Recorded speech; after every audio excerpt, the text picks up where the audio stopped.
আমার দলের পক্ষ থেকে একটা শোকজ নোটিশ হয়েছে, কিন্তু নোটিশটা আমি মানুষের কাছে শুনলেও রাত্র 9টায় নিজের হাতে পেলাম।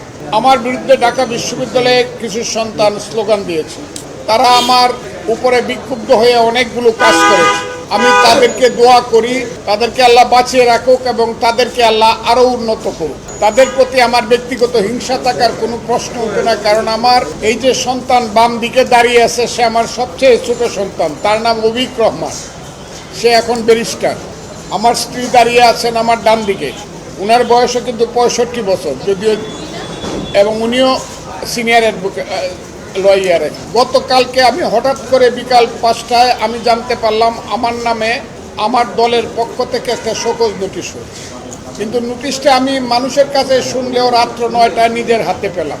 সেই নোটিশ পেয়ে আমি যা জানতে পারলাম, আমার দল আমার কিছু কথার ব্যাপারে আমার কাছে জানতে চেয়েছে কেন আমি এসব কথা বললাম। সেই উত্তর আমি নির্দিষ্ট সময়ে আমার দলকে দিব এবং আমার দল আমার ব্যাপারে সিদ্ধান্ত যা নিবে সেটা আমি মাথা পেতে মেনে নিব।